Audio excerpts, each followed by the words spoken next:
വിവാഹബന്ധം വേർപെടുക എന്നത് രണ്ട് വ്യക്തികളെയും രണ്ട് കുടുംബത്തെയും അപേക്ഷിച്ച് ഏറ്റവും പ്രയാസമേറിയ ഏറ്റവും വിഷമകരമായ ഒരു കാര്യമാണ്. കാരണങ്ങൾ എന്തുമാവട്ടെ, ആരുടേതുമാവട്ടെ, നിങ്ങൾ തുറന്ന് സംസാരിച്ചിട്ടും പല രീതിയിലും നിങ്ങൾ അഡ്ജസ്റ്റ്മെന്റ് ചെയ്തിട്ടും നിങ്ങൾക്കിടയിൽ ഐക്യവും സ്നേഹവും സന്തോഷവും ഇല്ല എങ്കിൽ നിങ്ങൾ ആ ജീവിതത്തെ തുടർന്നു പോകുന്നതിൽ ഒരു അർത്ഥമില്ല. കാരണം ഇന്ന് നിങ്ങളുടെ ജീവിതം നശിച്ചു, നാളെ നിങ്ങളൊരു മാതാപിതാക്കളാകേണ്ടി വരും. അപ്പോൾ ആ കുട്ടികളുടെ അവസ്ഥ നിങ്ങളൊന്ന് ആലോചിച്ചു നോക്കൂ. ചില ആൾക്കാർ പറയുന്നത് കേൾക്കാറുണ്ട്, ഞാൻ എൻ്റെ കുട്ടികളെ ഓർത്തുകൊണ്ട് അല്ലെങ്കിൽ കുട്ടികൾക്ക് വേണ്ടിയാണ് ഞാൻ ഇദ്ദേഹത്തോടൊപ്പം അല്ലെങ്കിൽ ഇവളോടൊപ്പം ജീവിക്കുന്നത് എന്ന്. നിങ്ങളോട് ആര് പറഞ്ഞു അങ്ങനെ ഒരു ജീവിതം മുന്നോട്ട് കൊണ്ടുപോകാൻ? നിങ്ങൾ നിങ്ങളുടെ മക്കൾക്ക് വേണ്ടി വലിയ ത്യാഗം ചെയ്യുന്നു എന്നാണോ നിങ്ങൾ കരുതിയിരിക്കുന്നത്? അല്ല, നിങ്ങൾ നിങ്ങളുടെ കുട്ടികളെ മനഃപൂർവ്വം നശിപ്പിച്ചുകൊണ്ടിരിക്കുകയാണ്, മാനസികമായി തകർത്തുകൊണ്ടിരിക്കുകയാണ്. എങ്ങനെയെന്നല്ലേ? നിങ്ങൾ ആരാണ്?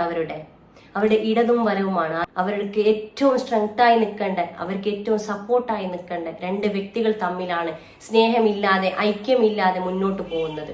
ഓരോ മക്കളെയും അപേക്ഷിച്ചിട്ട് അവരുടെ ഏറ്റവും നല്ല വിദ്യാലയം എന്ന് പറയുന്നത് അല്ലെങ്കിൽ ആദ്യത്തെ വിദ്യാലയം എന്ന് പറയുന്നത് അവരുടെ വീടാണ്.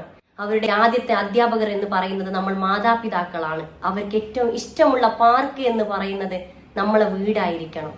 അങ്ങനെ ഒരു പശ്ചാത്തലം നമ്മുടെ കുട്ടികൾക്ക് ഉണ്ടാകണമെങ്കിൽ ആദ്യം എന്ത് വേണം? അതെ, ഭാര്യ ഭർത്താക്കന്മാർ അവരുടെ മാതാപിതാക്കളെ നമ്മൾ പരസ്പരം സ്നേഹിക്കണം, പരസ്പരം ഐക്യത്തോടെ ബഹുമാനത്തോടെ മുന്നോട്ട് പോകണം. കാരണം അത് കണ്ടാണ് അവർ വളരുന്നത്, അതിലൂടെയാണ് അവർ പല പാഠങ്ങളും പഠിക്കുന്നത്. ഇന്നത്തെ കാലഘട്ടത്തിൽ നമുക്ക് മനസ്സിന് കുളിർമ നൽകുന്ന, സന്തോഷം നൽകുന്ന ഒരു വാർത്തയും നമ്മൾ കേൾക്കാറില്ല. എന്താണ് നമ്മൾ കേട്ടുകൊണ്ടിരിക്കുന്നത്? അതെ, വളർന്നു വരുന്ന തലമുറ നാശത്തിലേക്കാണ് പൊക്കോണ്ടിരിക്കുന്നത്. അതിനൊക്കെ കാരണക്കാർ ആരാണ്? നമ്മളാണ്. അവരുടെ വീട്ടിലെ സാഹചര്യം, പശ്ചാത്തലമാണ് അവരെ ചീത്ത കൂട്ടുകെട്ടിലേക്ക് നയിക്കുന്നത്, ലഹരിയിലേക്ക് ഏർപ്പെടാനുള്ള അവസരം ഉണ്ടാക്കി കൊടുക്കുന്നത്. നിങ്ങൾക്ക് നല്ലൊരു ഭാര്യ ഭർത്താക്കന്മാരായി മുന്നോട്ട് പോകാൻ പറ്റുന്നില്ല എങ്കിൽ നിങ്ങൾക്ക് എങ്ങനെയാണ് നല്ലൊരു മാതാപിതാക്കളാകാൻ പറ്റുക? ഒരിക്കലുമില്ല. അത് നിങ്ങളുടെ തോന്നൽ മാത്രമാണ്. നിങ്ങൾ അത് വാങ്ങിക്കൊടുത്തു അല്ലെങ്കിൽ ഞങ്ങൾ ഇത് ചെയ്തു കൊടുക്കുന്നു എന്ന് പറഞ്ഞത് കൊണ്ട് മാത്രം നിങ്ങൾ നല്ല മാതാപിതാക്കളാകുകയില്ല. മക്കളെ അപേക്ഷിച്ചിട്ട് അവർക്ക് വേണ്ടത് സ്നേഹത്തോടെ മുന്നോട്ട് പോകുന്ന മാതാപിതാക്കളാണ്. കാരണം അവർക്ക് രണ്ടുപേരും വിലപ്പെട്ടതാണ്. നിങ്ങൾക്കത് പറ്റുന്നില്ല എങ്കിൽ നിങ്ങൾ അവിടെ നിന്ന് പിന്മാറുക എന്നത് തന്നെയാണ് ഏറ്റവും ശരിയായ രീതി. തെറ്റാണെങ്കിൽ ക്ഷമിക്കുക. അസ്സലാമു അലൈക്കും.